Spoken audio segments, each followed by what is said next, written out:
Well, good morning, everybody. This is Apostle Crystal Lee. I am excited to be here with you this morning. As always, I'm excited. This is 111 days of kinetic prayer. And I want to make a correction. The other day, I was talking about the 11 days. We were on day 21, which means we're 19 days away now from the close of this particular event that the Father has called us into. Thank you, Pastor Shauna, for that correction. You and Elder keep me on my toes, right? Keep me together here. But I'm excited to be here with you this morning. We're getting ready to embark uh, on a situation where we're closing out kinetic prayer. I believe that the Father is going to take us on a journey here so that we are prepared, completely prepared. We understand what our role is, what the mission is, and we understand our capacity. We're going to step into some new spaces, into some new places. And I want you to understand, we don't have to be afraid. I love something that the Father kept saying to the children of Israel. They had never fought before, never fought any wars. All they were accustomed to was being slaves. However, he took them through that wilderness. He began to give them training, and your wilderness is your training place. So don't despise it. He took them through the wilderness. He gave them the training that they needed. He showed them the kind of God that he was, and that he was dependable, that he could be trusted, and that he had them covered. And then he took them into spaces where sometimes they did not have to physically fight, but other times, in the places that they didn't have to physically fight, they absolutely had to learn how to follow the directions, the instructions of Yah, which is paramount to being able to do anything. Following the instructions, the directives that the Father gives. That's what positions us for victory.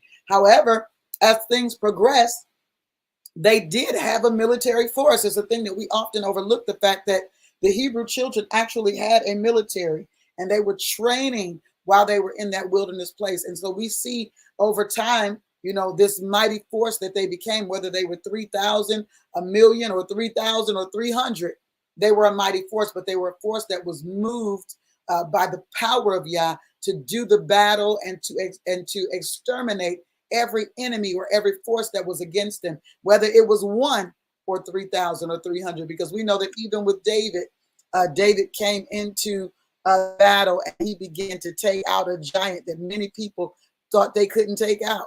They were afraid to take out Goliath. They were afraid of the words. They were afraid of the things that David was saying. That Goliath was saying of them. They were horrified of the fact that they could potentially go back in, that they could go into captivity on that level. They were horrified of it. Absolutely horrified that they might be returned back to any level of captivity. However, David came and he heard and he saw what he saw, and he knew, I can take it. I could take this guy. I could take him. It's not a big deal. Don't worry about it. And I believe that the time that we're in is going to require that kind of courage, because we're getting ready to enter into some spaces, into some places that we do not personally think we have the capacity for. But that's the beauty of the presence and the power of our God, because those that know their God will be strong. It deals with their courage, the strength of their courage, the strength of mind, and do something they're going to be able to do as a result of their connection and their commitment and their relationship to their Father. They're going to be able to do something as a result of that men thought was absolutely impossible to be done. So we're going to all be in awe in this hour as we see the hand of our God, as we see how we navigate through these areas that we've only dreamed about. We've heard it, we've seen it prophetically.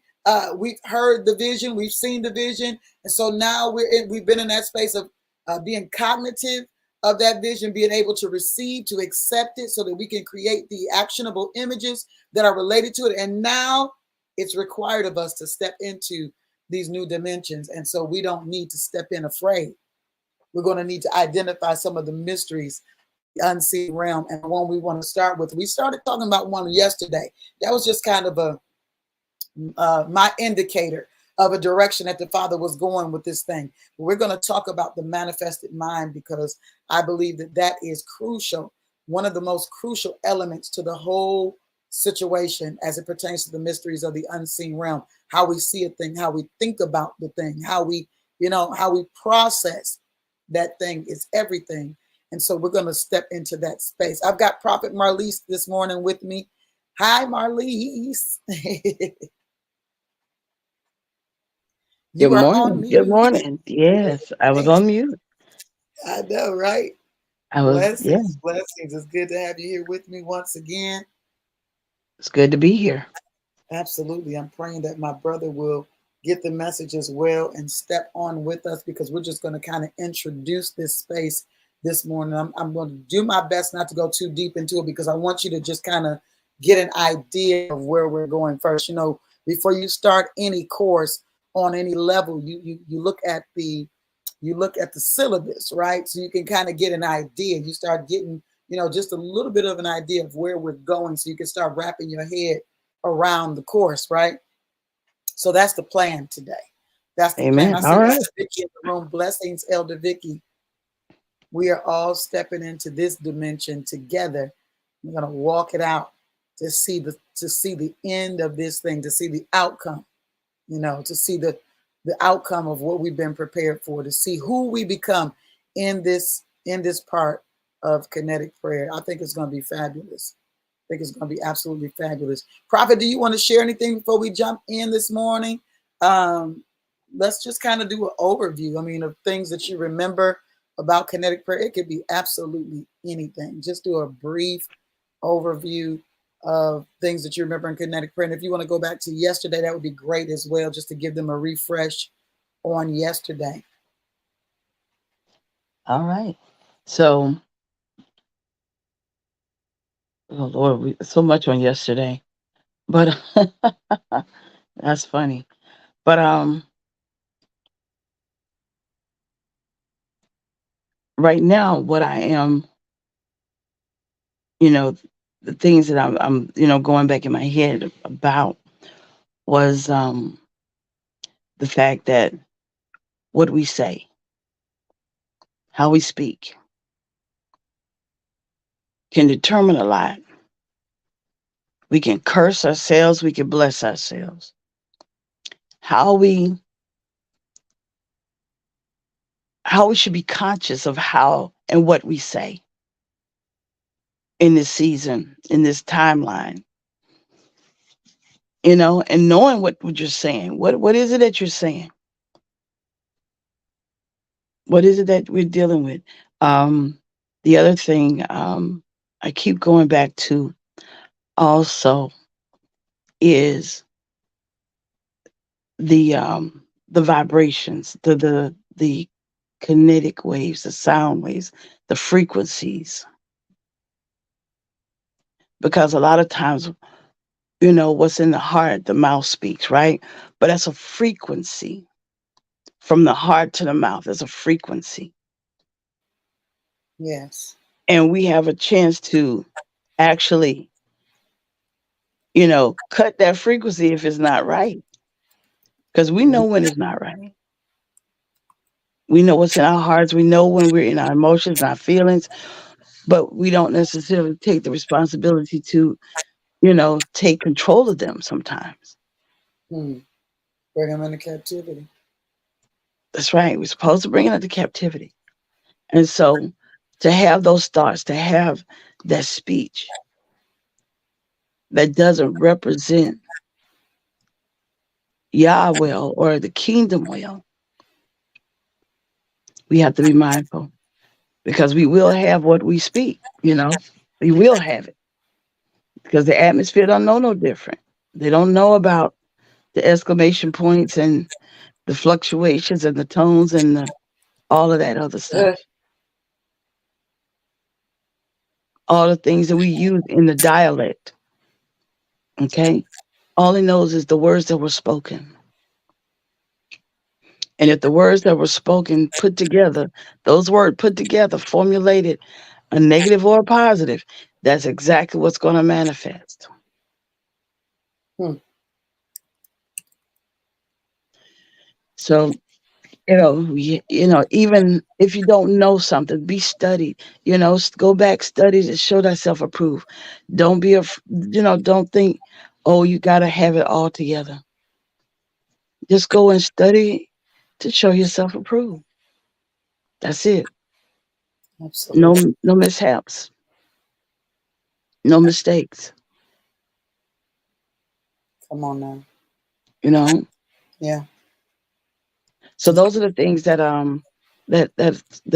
come to mind. And then don't be afraid to step into the now, to the new. He didn't give us a spirit of fear. We talked about that at some point a while back. Yes, Lord. We have to get a handle on that. Mm.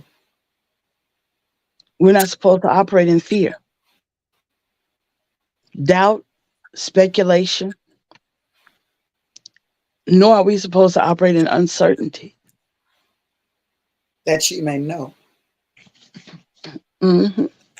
is one of the most common phrases that is used as it pertains to sons, manifested ones in Scripture. That ye may know. Hmm. Not at any point did the Father desire us to be guessing or wondering, but that ye may know. That's it. Yeah. The other thing is know your purpose. We talked about on identifying that if you didn't know it, but knowing your purpose and knowing who you belong to. Mm-hmm. Who do you represent? We talked about things such as your posture, your positioning and posture. We spoke on a lot of various things that were beneficial for not just your soul to be, you know, enlightened, but also for that physical to be activated to do what is right on a divine level Mm-hmm. as it Yes. pertains to Yah and the kingdom. Yes, So Lord. yeah. And then also who you paired up with. That was another one you talked Connection. about. Your connections, yeah. Who are you paired up with? Assessing that, Mm-hmm. Yeah, because that's that that's can that can make or break deals and close doors and opportunities both in the natural and the spirit. in the natural and in the yeah, Both in the exactly. natural and the spirit. Yeah. Yeah. Absolutely. Yeah. Yeah. Can definitely break deals. That could definitely be a deal breaker, you Hmm. know? So definitely want to be mindful of that. And then If don't my be afraid to pair up with the ones God say pair up with. listen, Even if they look crazy, even if they all of that don't fit the mold. But if the Lord say pair up, you better pair up and pair up right. listen, you got to be right in your mind. You got to be right in your mind. Because think about it. John, the baptizer, his Baptist was not his last name. John Baptiste was not. Johannes Baptist was not. No, John the baptizer, it is said that he operated from the wilderness. You know, Mhm. his garment was that of what? And his food was that of what? Like, wait The a minute. locusts, he ate locusts and honey, and Come he on. had he had the little tree branches, the tree leafy things. Uh-uh. Uh-uh. Oh my God. No, John the Baptist was not clothed like kings. Mm-mm. He was a person. They considered him in the wild. He wasn't even a nature man. He was nature. He was nature. He was nature. But Listen. he cried out. He spoke out. He did what he had to do. And wasn't ashamed Yeah. of his garments. He wasn't ashamed of what he ate. Listen. We That's a wear perpetual we would fast. wear a leathern girdle on our loins and camel's hair and think we was the stuff. That would be a Come on. fashion statement for us. In that time, it might not have been so much the fashion statement, but he was a trailblazer, okay, a fashion icon. He listen, Okay, he helped he Tarzan. was a Hold on, he voice. helped Tarzan get his clothes He was right. a voice, okay. He didn't have no cloth girdle on his loins. He had a leather girdle, He all had a right, leather. and his raiment was of camel's hair. Sharp. Hmm. I promise you he was sharp, but I promise you he was misunderstood because that might not have been the attire of that age. You understand what I'm saying? So his mind had to be that of such that he would become the manifester of what was given to him to manifest, but he would have to do it from the place that was his metron, his measure. You understand what I'm saying? He didn't step into that space as someone else, under the idea of what the culture represented. No, So but he he was didn't a say, "Let voice. me out." Listen, he was a voice of his age that will Mm. not be forgotten. And they respected him, even They though respected and some thought received. he was crazy, but they No, respected respected and him. received his word Yes, and and received. stepped into this divine dimension and relationship with the master that was coming to get back to a God that he had declared. You know, they That's it. understood what needed to take place. Now, of course, there were others who had a problem with that because John's garments didn't match their phylacteries and their tassels and all of that, right? But he was yet a man of that age with a voice that was But he was in the unspoken.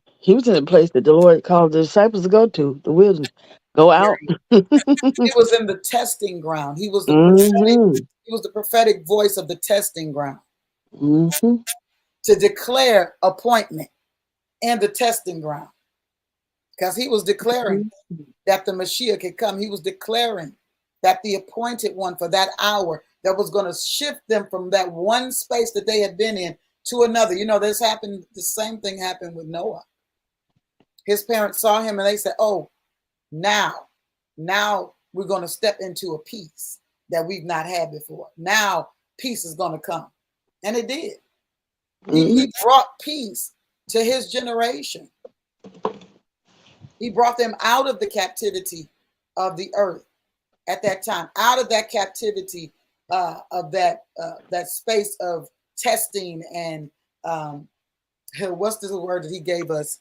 That evil, dealing with the evil, this time of temptation, which is the testing time, Mm-hmm. the experimental time. He took them right on out of that. He said, "Not us.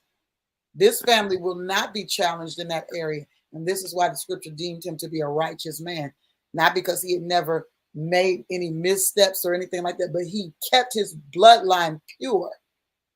He did not allow his bloodline to be contaminated with the temptation and the testing and the experimentation of the day, which was not unlike the day that we're living in, where people are seeking to be experimental with mankind to change the DNA. So we've got to deal with the mind, right? Mm-hmm. We've got to deal with the mind. Thank you, Prophet. Well, welcome to our final days of Kinetic Prayer, where we will begin the exploring of the unseen realm, and particularly the subtitle, The Manifested Mind, for now, because we're going to go through all of these different areas that the Father wants us to hit. This is a spiritual collegiate-level course of study, delving into the profound mysteries that lie beyond our conventional understanding. In other words, you're going to need pencil and paper or pen and paper. You're going to need to open up your heart to what the Father desires to say to you, because it's a seed that he wants to sow in you that's going to shift you. And what we don't understand is that when the word of Yah is spoken, we talked about this the other day, what he releases is received by those that are available and have the capacity to receive it. But all of the earth understands the voice of Yah. All of creation understands the voice of Yah. That's why it would do exactly what he deemed it should do. Mankind is constantly coming back into that reality, constantly having to be reminded of the position, of the fact that we are the crown creation. We have to constantly be reminded, because we have a will where other parts of creation don't necessarily have a will. We've been given a will because we were created like him, able to choose, right? This is what he gave us, the ability to choose. And prayerfully, what you'll understand in this journey is that your choice should be him. He gave us the ability to choose, the right to choose, desiring that the choice would be him because of all that he is and all that he's done.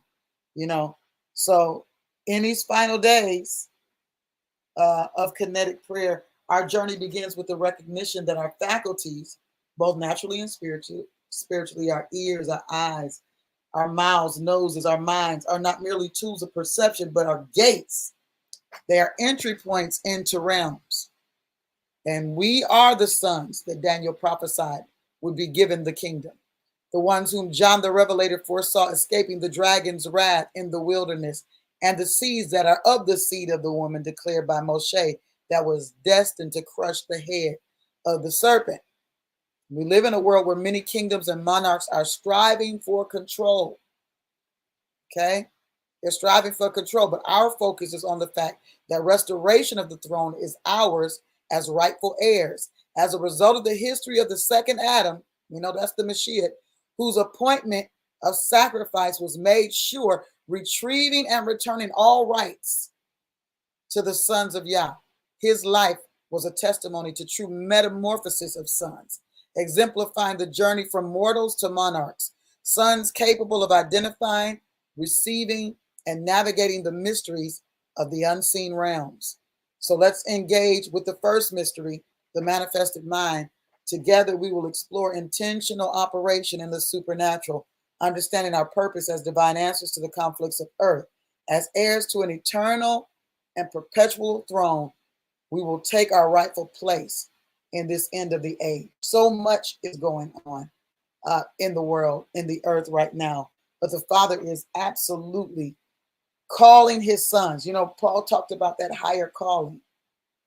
I press toward the mark. And you know, the reason for the press, the reason there is a press is because there are challenges on that road. There are challenges to get to that mark. There is training to get to that mark. And we know that the challenge, I've discussed this with you, the challenge is not for you to be in a bowed down position. The challenge is absolutely for your change. It's what helps you. It's what assists you in your metamorphosis. You know what I'm saying?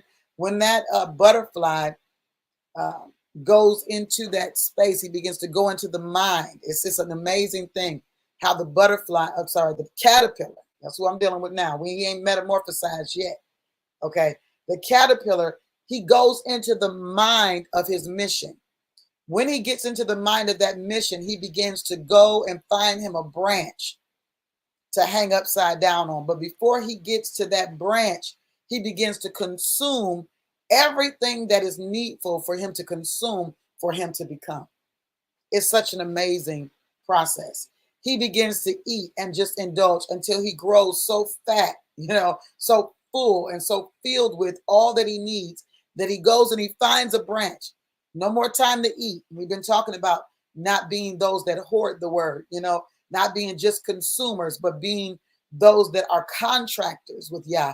You know, you are contracted. You're for hire to execute some things. You're not just consuming a thing, but you're a contractor, one to carry, you know, one with capacity to carry this unshakable kingdom. That caterpillar goes and he finds a branch after he has eaten himself into oblivion, okay? He goes and he finds a branch and he hangs upside down on that branch. And what begins to come out of his mouth is the very cocoon that he will live in. Now, this is, man, I hadn't thought about this before I even started having this conversation. But what comes out of his mouth is because of the mind that he's in. He hangs from that branch, and what comes out of his mouth is the very cocoon that's going to house him. And inside of that cocoon, he begins to be transformed, to be metamorphed. He goes into a metamorphosis in that cocoon that came from his mouth. That was a result of the mindset to consume what was necessary and to go hang from that branch and to release from his mouth this cocoon, that he would become a liquid. I mean, like his whole substance changes in the cocoon. He's not even in the form of the caterpillar anymore once the cocoon encapsulates him. Once that cocoon encapsulates him, he turns into another substance. And this is a process by which we as sons have to undergo, turning into another man, right? It's a thing. Once we turn into another mind, we turn into another man. Okay? That's just how it works. But we have to turn into another mind first in order to turn into another man. When we think about how Samuel sent Saul to where the prophets were coming down off the mountain, he said, you're going to be changed into another man. But it was because he had the mind to follow the instructions, that he manifested that new man. He manifested that new man. But it came from a manifested mind that the manifested man came out of. Prophet Marlise? Yes. Mm-hmm.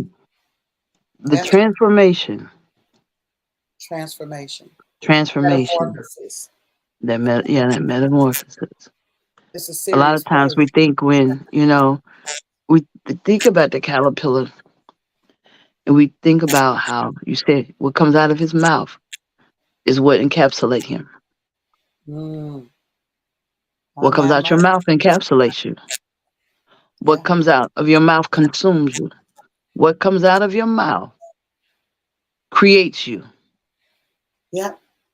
Creates an It'll environment mold for you. and it will even if it's developing a new creature and you don't even realize it. That's what it does. And that's the You don't even power. realize it. That's the power. Even yeah, even if you don't realize it. Yeah. You think that you can speak on your past and the negative things or consistently dwell on what used to be, what used to happen, what this happened, and it will become the blocker, the stopper, the stronghold for your now. And you Mm. won't even know it. But Yeah. you'll keep going back to that thing because that's the thing that keeps coming to mind because that's the thing that's your stronghold. So Yeah. when you stop allowing it to come to mind and you stop breaking that thing, then you're able to what? Move, transform, or to break through that cocoon with a new mindset, a new heart, a new speech. Mm-hmm. So yeah, Don't I'm block. very Don't interested. block. And then the transformation, think about it. It puts itself in that, and then all of a sudden its body goes through a full metamorphosis, a full transfigure. It's transfigured into something different. Completely different. A whole complete. It loses the multiple legs. Think about this now. A caterpillar has lots of legs. It Mm-hmm. loses multiple legs Mm-hmm. Yeah. Yeah. to only now have And the elongated, the completely elongated body, um, uh-huh. the girth of that body. It also All of it. All of it. it also loses the ability to crawl on its belly Mhm. Now because now now think about this now. it has to take flight. So, correct. So now think about us as the butterfly. We say yes. We surrender. We do the work, but we don't allow him to transform us. Mm-hmm. We don't allow it. We don't put ourselves in the cocoon the way we're supposed to, or we build the wrong cocoon because of how we speak. But we're looking to be transformed into this butterfly. We're Mm-hmm. expecting to be able to soar like the eagle. We're expecting to have the promises that he said, but we can't even formulate the cocoon the right way. We can't die to self because Because basically that is a that death. cocoon, yeah, It is a the death. co- yeah, it is, and the cocoon, the actual cocoon that the caterpillar put itself in, is a form of a fasting or a sufferation, if you will. It's a sacrifice. It's a It's sacrifice. dying. Because Yeah, nothing like what it was is anymore. but it's got to be willing to even close itself off from the world itself, and they're trusted that barrier, trusted that nothing will come and harm it. It doesn't even think about it. Its mind is not focused on harm. See, that's just it. You know, It has a mind is it's in focused. it to do what it's supposed to do. It's Yeah, in us to do what we're supposed to do. yeah.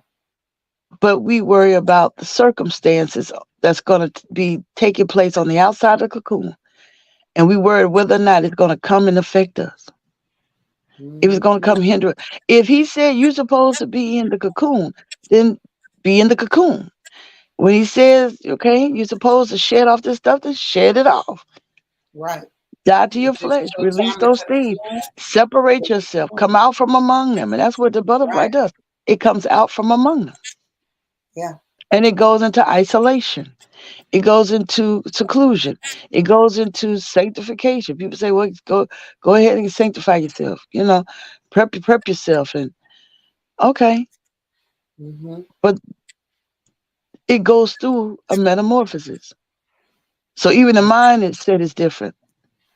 How its body function is different. A lot of us keep the same body functions even though we're in Christ Jesus. Oh my. That's not possible. You do know that.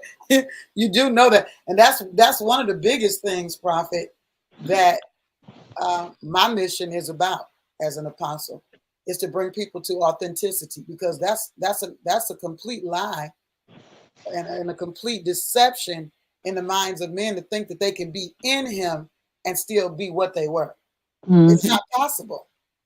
So you've taken on uh, the conversation of an identity, but not the actual form of the Hmm. identity. Because we say we know illnesses and all of this, but then we allow ourselves to be diagnosed. Goes against the knowledge of Yah. Yes, I understand that they're here for a reason. They are here for a reason. And the Lord allows it to be a benefit to us, doctors and whatnot. But we also have to be mindful that those things, a treatment, supposed to be temporary. It's not supposed to be a lifelong thing. It's not supposed to be years in bondage, because most people are in bondage and they Mm-hmm. don't see how they're supposed to be able to survive without the bondage. Same as the children of Israel. They Mm-hmm. don't understand. They want out. But when it gets to be what they seemingly a difficult thing, they complain and it adds days and years onto their issue. Mm-hmm. And they want to return back because they don't realize they're the problem. Right. But that's the whole issue of the mind, because I'm telling you what the Father um, is doing in this season is so mighty. It's the thing that has been the dream. It's the thing that um, for years, at least for over a decade, has been prayer points, and you know, but it took that decade Hmm. to prepare us for the time that we were entering into. And most people want to skip the process. They want to skip the preparation and go right to the thing. But I told you guys, things come with a responsibility. You know, whatever you have, whether it is uh, something that you physically have or something that you have in the way of knowledge, it costs something. Hmm. It's costly. You know, it's costly to store knowledge and not be able to release it. Does something to you, and it you have to find those that you can impart to. This is what began to happen with Elijah, right? Elijah uh, leaving that place where he had dealt with the prophets of Baal and overcoming them and destroying them. Now there was a people there, and you got to think about this for a minute. There was a people there that had to make a decision for what side they were going to be on. This was the purpose that he came there. This was the purpose of his sonship, to make sure that things were defined for the people so that they would have clarity of the God that they were supposed to be serving, right? He goes Hmm. into that space to bring that clarity and even tells them to choose this day whom you're going to serve. Don't why are you struggling with two mindsets? What is this? What's going on? And so I'm going to prove to you who the God of gods is. I'm going to show you.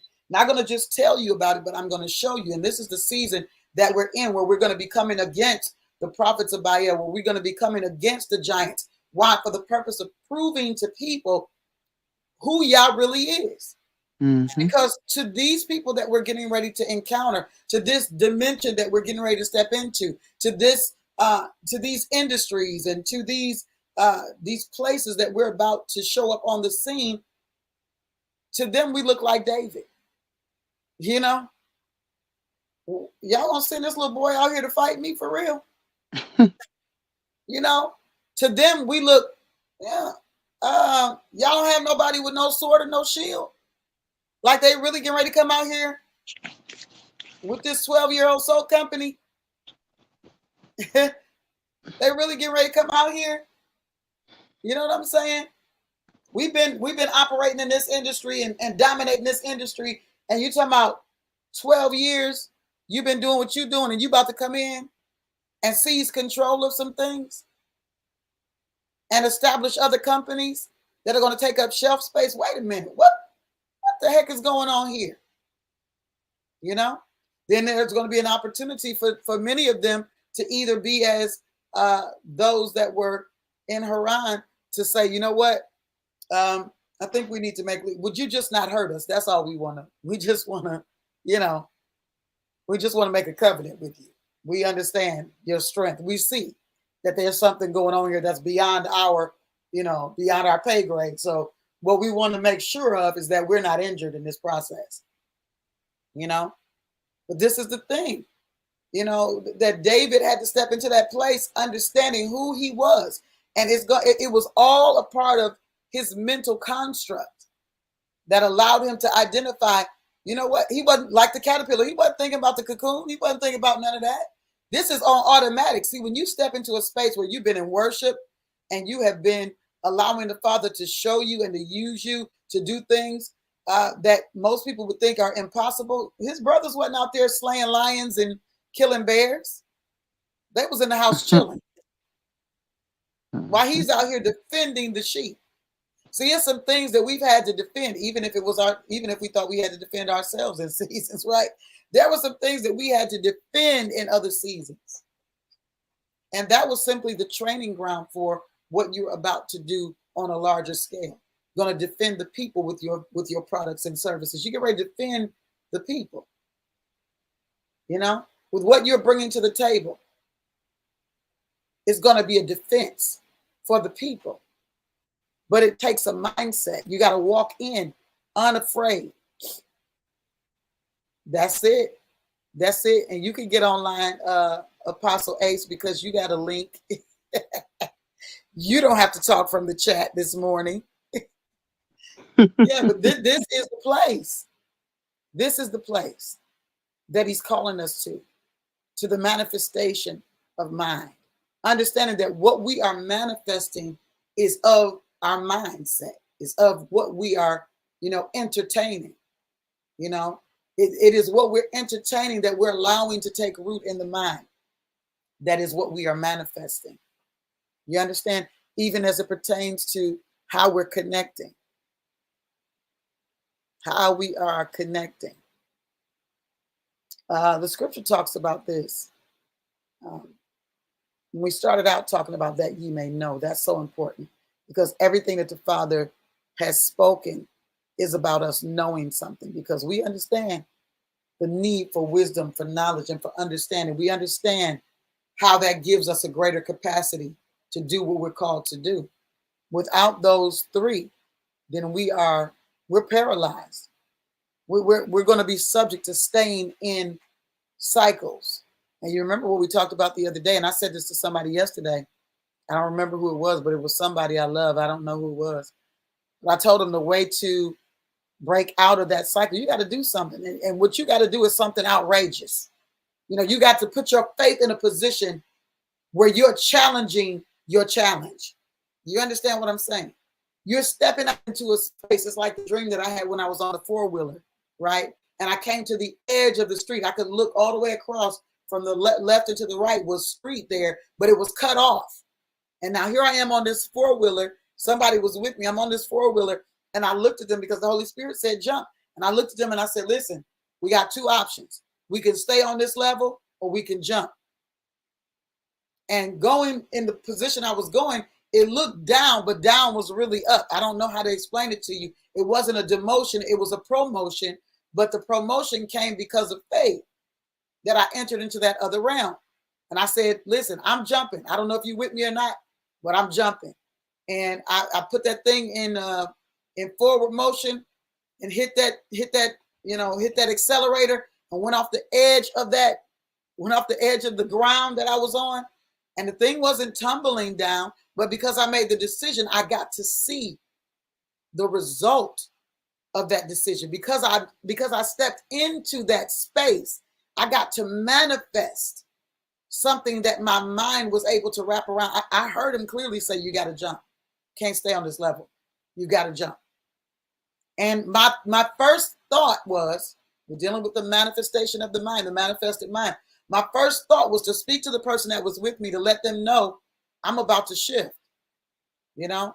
And I had to make a decision, whether you go or you don't go, whether you're with me or you're not. All I'm doing is telling you my position. All I'm doing is telling you what's on my mind. All I'm doing with you is telling you that I'm about to move. And I'm not going back, and I'm not staying on this level. I'm moving, and I don't know what this looks like. And I'm not trying it. I'm doing it. I don't know what it looks like. But what I do know is that if my Father told me to move, then I'm covered. The seed is covered, and the sons are saved. You understand what I'm saying? That's what I know, that the seed is covered and the sons are saved. So I'm getting ready to take a leap into this next realm. I'm getting ready to move into this next dimension so that I can explore the realms of that dimension. Not going to stay here. But it was a product of my mind being made up. And your mind being made up is part of your relationship and what you know about your God. Those that know their God. It's something that you have to know, because we're only relating with him. We're only communing with him. We're only fellowship with him based on what we know. So I'm going to go back to this. That's one of my positions. One of my main themes as an apostle is to expose the lie. You understand what I'm saying? A lot of people believe and they have convinced themselves of some things that are not so, because you cannot be a believer and a doubter at the same time. You have to choose a side. You have to pick a side. You cannot be a faith and a fear at the same time. Those two don't cohabitate. They don't live together. It's impossible for them to live in the same house. They are at odds. You understand what I'm saying? They are at odds. Prophet? Yes. That you said a lot. A lot of times we don't really think about those things. You know, going in to a battle, right? Knowing who you are, going into a space with confidence and boldness is a powerful tool Mm-hmm. that produces victory. Mm-hmm. When you were talking about David and how he went in with nothing, his garment, he did what kind of this? He's gonna What fight is this? who? With what? Right. What? Mm-mm. When No, you you got out know here like that. I'm about to eat you alive. exactly. And so here it is. You know what God equipped you with. You know the battles you have won. You know your skill and your technique. So to be like David and operate in confidence and boldness. And he spoke prophetically because he said, I'm going to cut your head off. I'm going to. Yeah. He didn't say I'm gonna He was try. He prophetic. didn't say, and if I kill you, Come on. David said, I'm going to.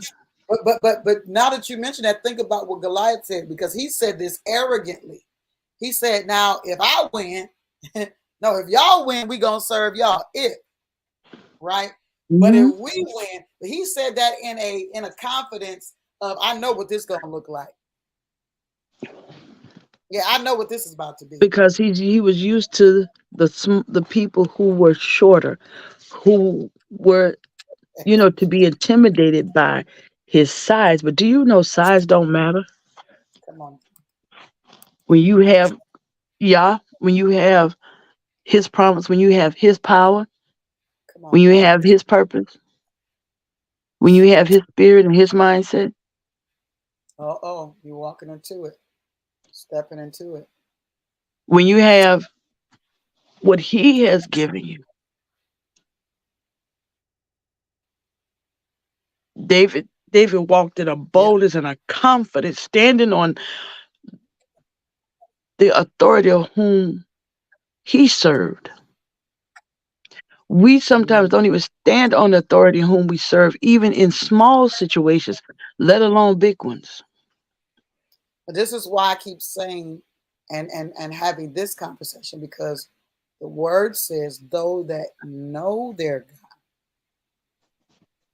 You see, a lot of people are familiar, and this is why I put up this phrase here that he just gave me: conversion is a product of growth.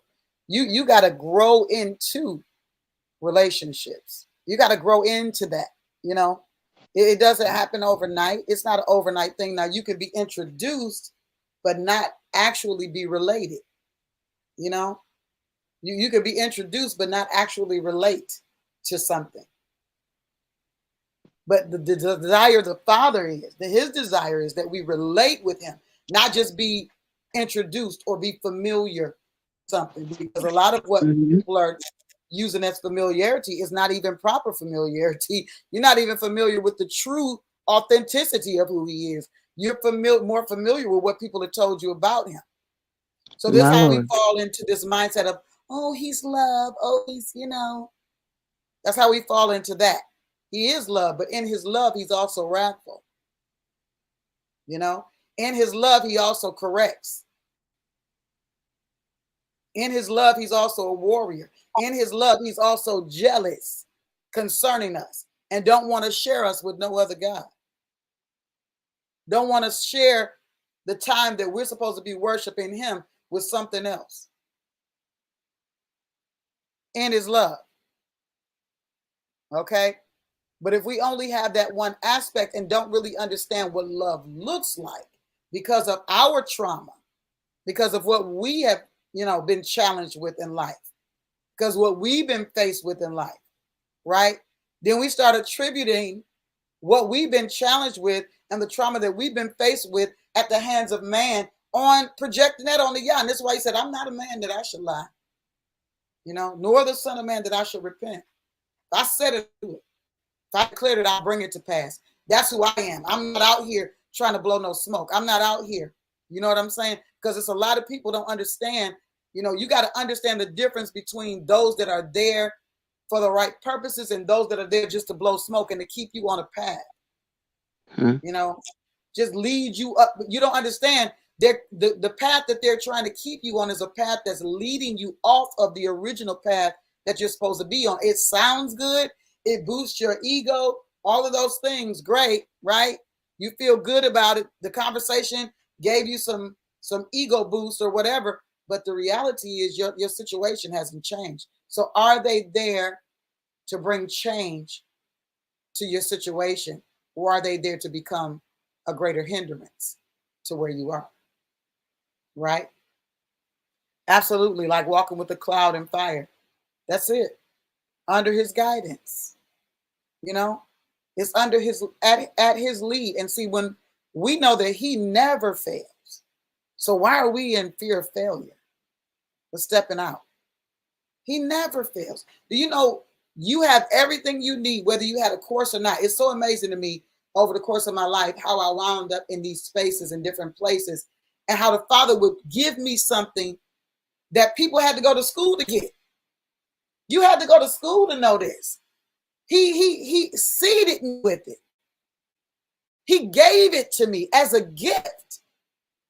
You understand? It's a part of my gift set because it's a part of my calling. And he just handed it to me. And now I'm listening to some billionaire talking, and I'm like, wow. Like, okay, that's what y'all told me. I never knew that. I'm looking at the way somebody set up a system, and I'm like, show the way he showed me to do it. I never seen that before. I wasn't, I didn't go to that school of thought. That's something that was handed to me.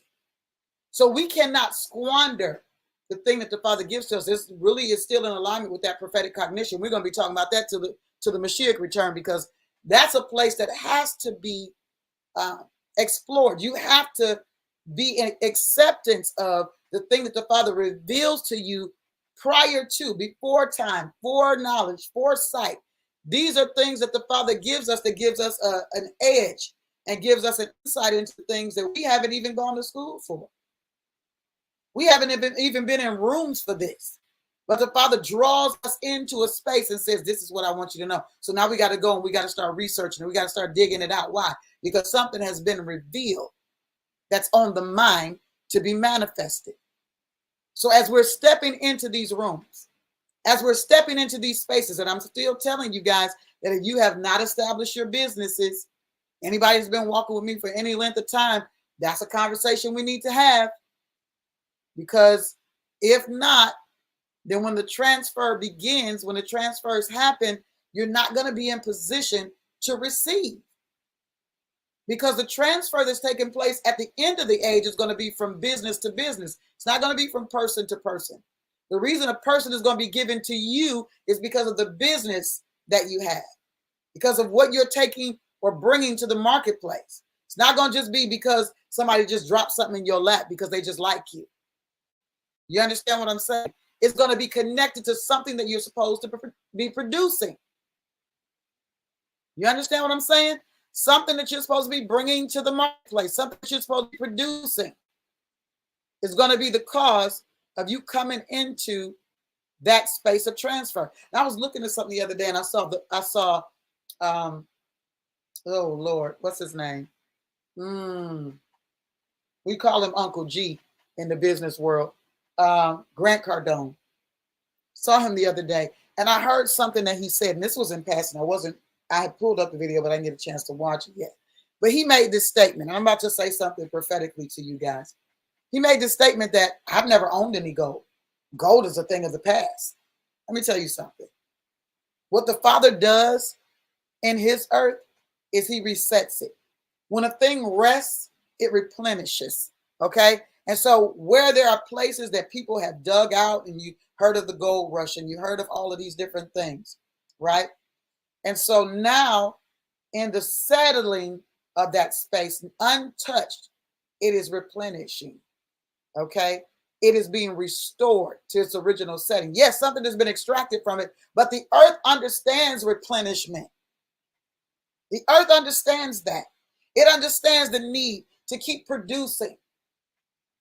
So something that I've been in the space of, and several of the people that are connected to me have been in the space and the mind of, is getting into some specific positions, because while you may think that fiat currency, and maybe you're just a voice that's just proposing the lie to the masses so that the masses don't step into that space that they need to step into.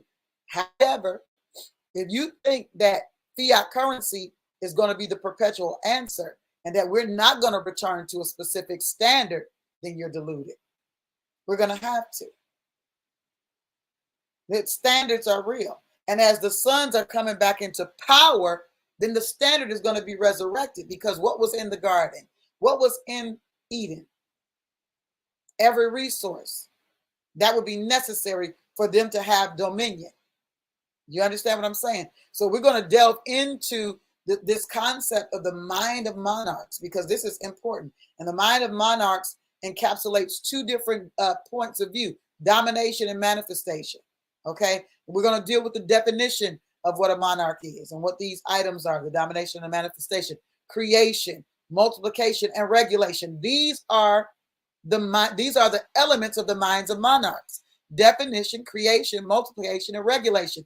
Why does the Father want to deal with this? Because he's getting ready to thrust us into spaces where we're going to have to be very confident of who he is in us. That means if you sitting at a table of people that have been in an industry and in a space of regulating industry for over 50 years, you can't feel like you're a third wheel. You can't feel like you don't belong at the table, because if he put you there, you belong there.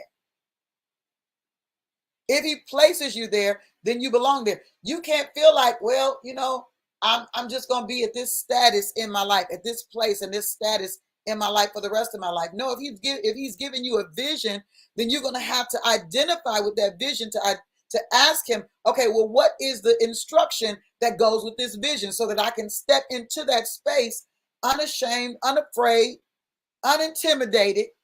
You understand what I'm saying? The master said this, and this is one of the themes for this conversation that we're going to have before I let you guys go today. The scripture says this of the master. It says, let this mind be in you. This is something that you'll have to allow. It's not something that just happens. Okay. He said, let this mind be in you that was also in the Mashiach. Philippians chapter 2, right? Now it goes into a conversation about the Mashiach and his position in the mind. Okay. One of the things that it deals with is that he was in who being, okay, let me start with Philippians 2:5. Let this mind, allow this mind to be in you that was also in the appointment of the deliverer. Okay. Now you say, well, how do you get to that? Because we know that Christ is not a last name. And this term Jesus, Jesus, which is what it's in the Greek, deals with Yah being salvation, which is a deliverer. Okay. So let this mind as a son also be in you, in your appointment as a deliverer. Okay. Now let's look at what his mind encompassed, because this is very important and it's crucial, because this is also a thing that's going to keep you in your right space, because you're not going to be arrogant. You're not going to be boastful. Your boast is in him. Your pride is in who he is and you, not in who you are, right? It says this, who being in the form of Yah, thought it not robbery to be equal with Yah. I'm not going to go way far into this morning, but I want to leave you with this concept. I want to leave you with a foundational piece that we're going to build on. And we've only got 11 minutes to do it. So pray for me. Pray that I get it out. Who being in the form of Yah. So this is the mind. He understands he's in the form of Yah. And this deals with morphe, which also is a root to that metamorphosis. Okay. Being in the form. Okay. A thing that strikes the vision, an external appearance. Okay. He is an external appearance of Yah. He's a representation, an external representation, an earthly representation, a form of Yah through the idea of shape, right? Nature and form. All right. So who being in the shape, the nature, and the form of Yah, morphe, okay, for by which a person or a thing strikes the vision of something. So, man looks on the outward appearance. So he couldn't come in the spirit form. He would have to have a physical body, because that's the prerequisite for being in earth, a living being, right? Having a physical body for operation in earth. That's why every spirit that's going to operate needs a physical body. So you got to understand the position that you've been put in. And once you identify the position that you've been put in, then you'll be more mindful of who you are and the necessity of you in the earth, right? Who being in the form of Yah, thought it not robbery to be equal. Let's look at this word equal. The word equal is isos, which means in quality. Okay. So now we're dealing with agreement together. When we're talking about equality, we're talking about being in agreement with, having the same standard. Okay. Yeah. We're dealing with a similarity of mind through the idea of this is the agreement. This is what this is like. Okay. This is like this. I'm in agreement with. And so when we talk about the oneness, the thing that we often talk about is the marriage, right? Because they are one, although they are two separate entities. They become one through the agreement, right? the oneness of going the same direction. So they take on another form. There's a merger there. They take on another form and they operate from that form. That's the place that they function from that particular form, not separate, but unified. Okay, so being in the form of Yah, thought it not robbery to be equal with Yah. Okay, but this is the one I want to leave with you, because for where he's taking us, you don't have to prove anything. You don't have to prove yourself. You don't have to try to go out of your way to prove yourself. Now, are you going to have to do some things? Yes. You're going to have to operate on some levels, and the Father's already given you the capacity for this. But it says in verse 7 that, but he made himself of no reputation. He didn't make a reputation for himself. Can I tell you how the sons are going to seize control of industries? They're not seeking to make a reputation for themselves. They're seeking to make a reputation for the name of their God. And so what they take on in that seek is the form of servant. That means we're serving the people. What are we serving them? The kingdom.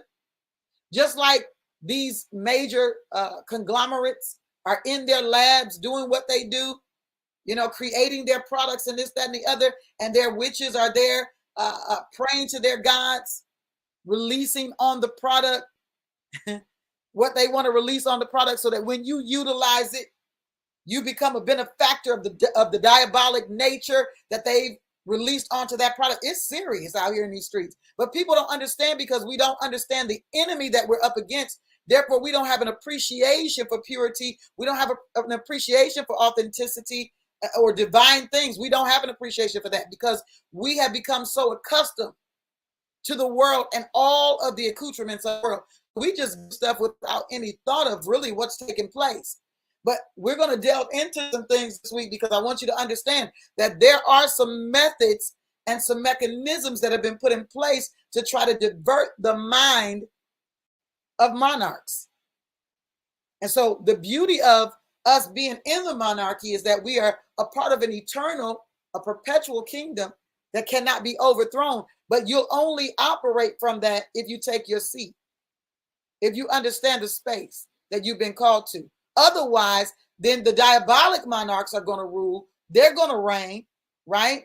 And what they're going to give to the masses is more wickedness, more darkness. And this is why people are running in all kinds of directions. They don't know whether they're coming or going, because they've got all of these things that they're trying to keep up with, while all of the powers that think they be, are utilizing every form, every mechanism they can to make sure that your mind is separated from who you really are. It's a part of what they do with the food that we eat.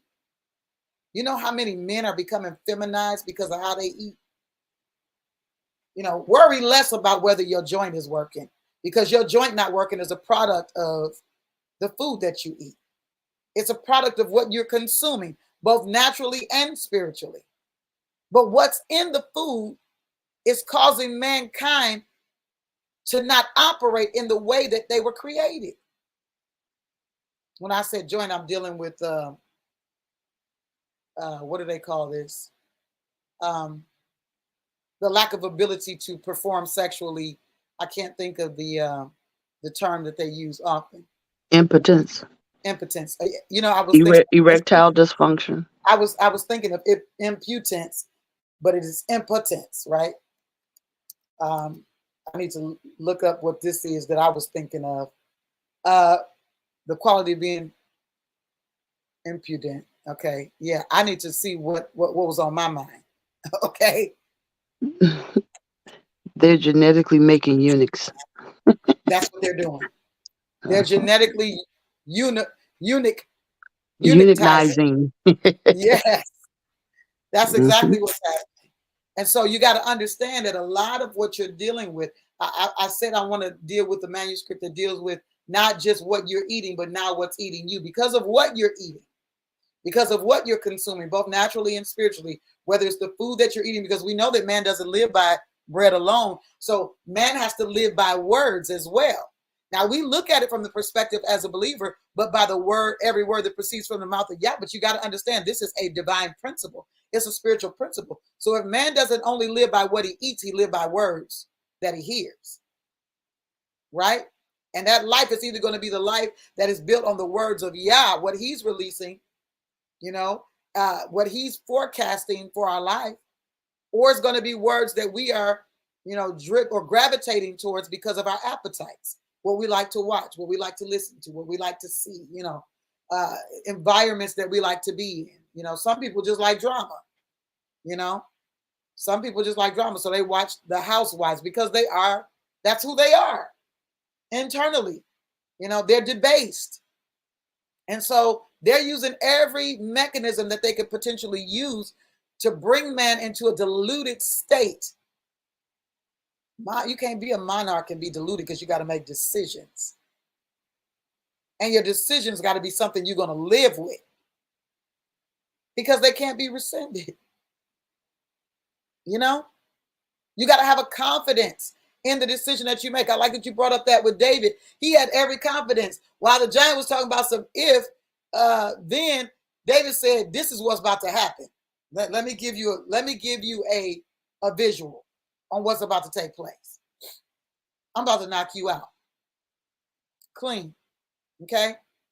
Now, I don't think David had an idea of, after he knocked him out, of getting on him and cutting his head off, but these are progressions, right? Because in that, he utilized the weaponry that the Father gave him. His mind was on manifesting the way the Father showed him to. Now he began a progression, because David stopped using slingshots and all of that. As he matured, he began to be able to wield a sword. And you'll note that, even in them having swords, they didn't have the shields and all of the armor and all of that. Do you know that the armies of Israel never had armor? Not physical armor. But all of the other militaries needed physical armor to fight them. If they were so confident, they could have just taken off their armor and just fought them without it, because they were so confident, right? But clearly they weren't as confident as what they, portrayed, because why are you using armor? These people are weak, right? There's not enough of them. But I'm going to tell you what the Father's going to do. He's going to use the weak things, the things that seem weak, to confound the wise in this hour. Listen, we're going to continue this conversation of the mysteries of the unseen realm tomorrow. We'll go a little deeper into the manifested mind. And I want to share some of the things that your adversary has been using and is using to try to dilute you. And I want to talk about what the Father is doing to rebuild you, and the tools that he's giving you to step into a place to walk out the thing that you've been called to walk out. Listen, the body is not a me thing. We love you. It's a we thing. And I declare the blessing of Yah to the house of the sons of Yah. We'll see you in the morning at 5 a.m. Shalom, shalom. Shalom, shalom.